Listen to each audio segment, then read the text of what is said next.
তারা আল্লাহ তাআলাকে বাদ দিয়ে এমন কিছুর ইবাদত করে যা তাদের কোনো উপকারও করতে পারে না, ক্ষতিও করতে পারে না। কাফিররা চিরদিনই তাদের রবের বিরোধী।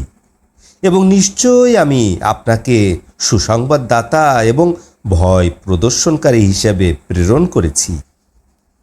আপনি বলুন, আমি যে তোমাদেরকে দাওয়াত দেই এর কোনো পারিশ্রমিক আমি তোমাদের কাছে দাবি করি না, বরং যে ইচ্ছে করে সে যেন রবের দিকে রাস্তা অনুসরণ করে।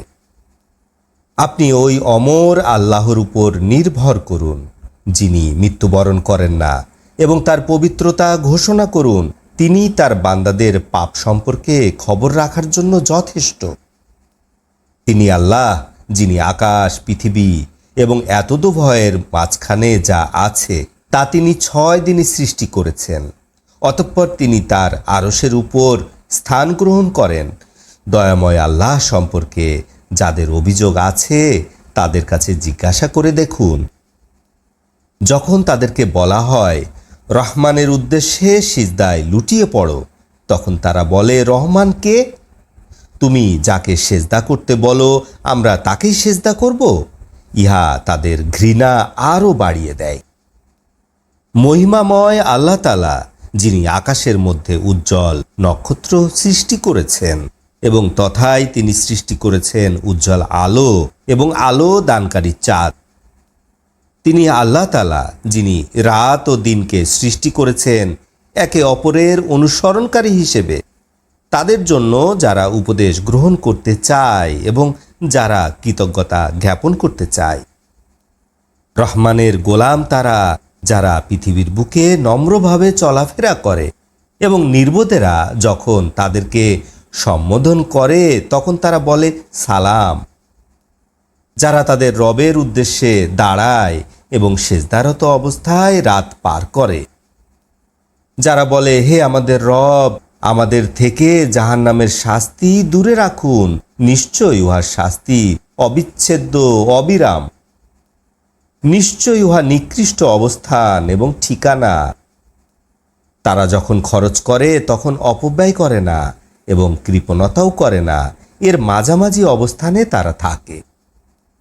যারা আল্লাহ ছাড়া কাউকে দ্বিতীয় ইলাহ নির্বাচন করে, আল্লাহর সাথে ডাকে না, যে মানুষগুলোকে হত্যা করা আল্লাহ তাআলা হারাম ঘোষণা করেছেন, উপযুক্ত কারণ ছাড়া ওই মানুষগুলোকে তারা হত্যা করে না এবং জেনায় লিপ্ত হয় না, এবং যে এগুলি করবে সে শাস্তি ভোগ করবে। কিয়ামতের দিন তাকে দ্বিগুণ শাস্তি দেয়া হবে এবং তথায় অপমানিত অবস্থায় সে অনন্তকাল থাকবে। বরং যারা তওবা করে, বিশ্বাস স্থাপন করে, ভালো কাজ করে, আল্লাহ তাআলা তাদের পাপ কর্মগুলি সৎকর্ম দ্বারা বদলি করে দিবেন এবং আল্লাহ তাআলা সর্বদা ক্ষমাশীল, দয়াবান। এবং যে তওবা করে এবং ভালো কাজ করে সে মৃত্যুর পরে উত্তম রূপে আল্লাহর দিকে প্রত্যাবর্তন করে।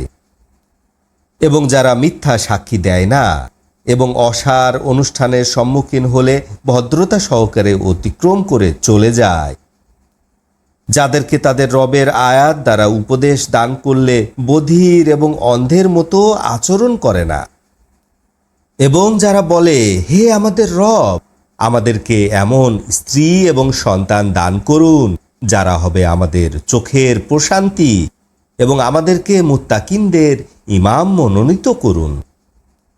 তাদেরকে আল্লাহ তাআলা বিনিময় দান করবেন জান্নাতের উঁচু কক্ষ, কারণ তারা ছিল ধৈর্যশীল। তথায় তারা পাবে অভিবাদন ও সালাম। জান্নাতে তারা অনন্তকাল থাকবে। কত সুন্দর আশ্রয়স্থল এবং কত সুন্দর ঠিকানা। আপনি বলে দিন, তোমরা যদি আমার রবকে না ডাকো তাতে তার কিছু লাভ ক্ষতি হয় না। তোমরা অবিশ্বাস করেছ, তোমাদের জন্য শাস্তি অনিবার্য।